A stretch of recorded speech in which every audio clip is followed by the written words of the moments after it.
يا مساء الفل. ازيكم يا حبايبي؟ عاملين ايه؟ يا رب تكونوا بألف خير وعيد سعيد عليكم. ويا رب اللي عاوز اي حاجة يحققها ان شاء الله. بصوا بقى، عاوزاكي تحطوا لايك للفيديو، اشتركوا في قناتي، دي قناتي اكلاتي واختراعاتي. فعلوا الجرس علشان لما تفعلوا الجرس هيوصلكوا كل وصفاتي الجديدة. هعمل لكم بقى النهاردة الكفتة، وبصوا بقى هتبقى احلى من الحاتي وتحدي. تعالوا بقى نصلي على الرسول. اللهم صل وسلم وبارك على سيدنا محمد. بص بقى يا حبايب قلبي، الكفتة النهاردة انا مش هعمل، يعني انا مصبعاها على طول وحطاها في عصيان الشيش طاووق. ماشي، بس انا هسيب لكم الطريقة بتاعتها في صندوق الوصف. انا مرضتش بقى اقعد اعملها عشان ما اطولش عليكم الفيديو. تمام، هي طريقتها سهلة وبسيطة جدا جدا. بتجيبي بقى لحمه مفرومه. طبعا كلكم بقى دابحين، والناس اللي مش دابحه شاريه لحمه، وده عيد اللحمه. وكلكم كل سنه وانتم طيبين وعيد سعيد. بتجيبي اللحمه وتفرميها كويس جدا. تمام، يعني لازم تفرميها كده فرم ناعم شويه. بعد كده يا حبايبي بتجيبي كفتة اللي هي البهارات بتاعت الكفتة.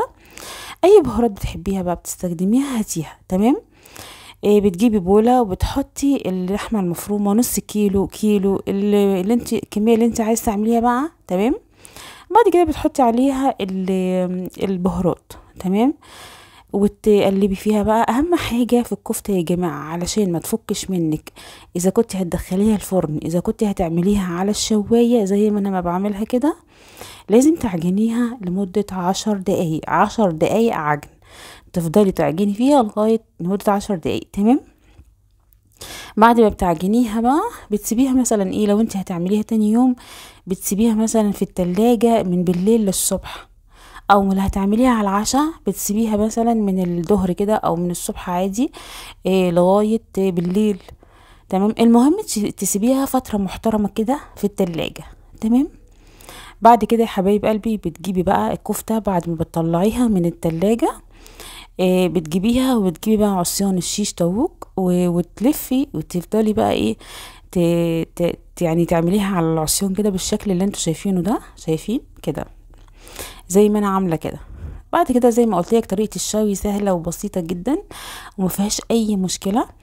بتجيبي بقى الشوايه الكهرباء بتاعتك، اذا كنت هتشويها على الشوايه الكهرباء، او لو كنت هتشويها على الشواية اللي هي في الفرن، يعني هتحطيها في الفرن، او حتى لو هتجيبي طاسة وهتحطيها على البوتاجاز وتحطي العصيان كده عليها برضو وتفضلي تقلبي فيها. يعني كل 5 ثواني 7 ثواني كده تقلبي عشان تستوي من كل النواحي. تمام، هي كده كده اصلا مش هتاخد وقت. تمام، عايزه اقول لكم يا جماعه الطريقه اللي انا بقول لكم عليها دي حلوه جدا جميله جدا هتعجبك قوي، والطعم في الاخر هيبقى جنان.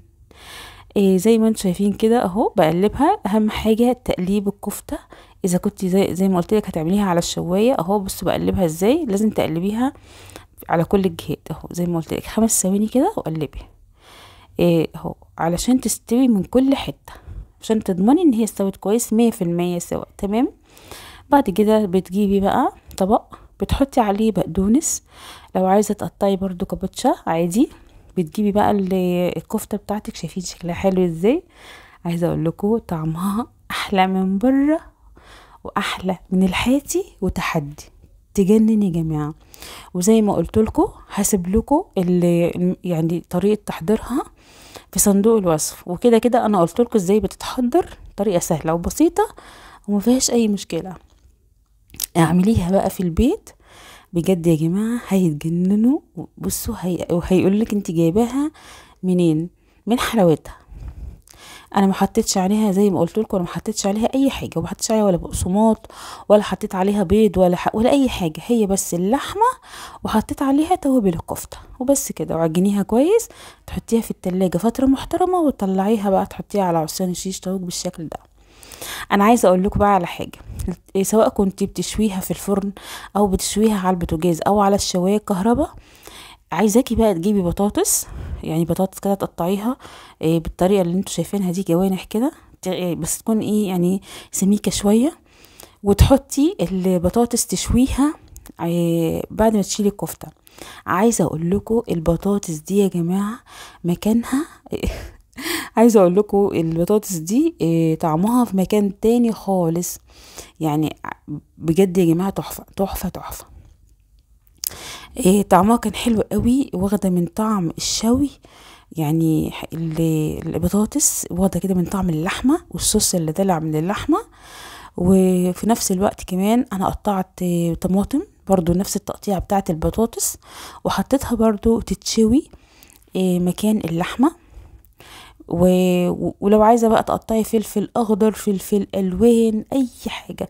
لو عندك فلفل اللي هو الحامي ده، اللي هو قرون الشطة، لو عايزة تحطيها برضو تشويها. بجد يا جماعة تحفة تحفة تحفة. يعني اي حاجة عايزة تشويها، عايزة تحطيها مع الكفتة، تحطيها كده على الشواية شوية كده، تفضلي تقلبي فيها، بتبقى حلوة قوي. بتحطيها طبعا بعد ما بتحطي الكفتة بقى في الطبق، بتحطي كل الكلام اللي انت بتشويه ده جنب الكفتة. وما تنسيش بقى سلطة الطحينة. هتبقي اكنك قاعدة في مطعم بجد والله. اعمليها بس بطريقتي، وانسي اي طريقة تانية. افكار حلوة وجميلة نفذيها. ووفري فلوسك بقى، واقعدي بقى في البيت كده اعمليها حلوة قوي يا جماعة تجنن.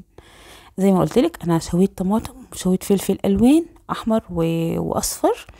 طبعا لو عندك فلفل اخضر حطيه، هيبقى تحفة. حطيت الكفتة اهوت في صينية التقديم، حطيت تحتها البقدونس وشوية بقدونس برضو كده من على الوش. حطيت بقى الطماطم بعد ما شويتها، حطيتها برضو جنب الكفتة زي ما قلت لك. حطيها جنب الكفتة عشان لما تيجي مثلا تعملي سندوتش تحطي بقى كفتة، وتحطي عليها الطماطم والفلفل والصوص، اي صوص بقى بتحبيه. وبألف هنا. بجد يا جماعة طعمها يجنن. جربوها بقى بطريقتي، وانسوا اي طريقة تانية. وكل سنة وانتوا طيبين، وعيد سعيد ان شاء الله علينا وعليكم. شايفين الجمال؟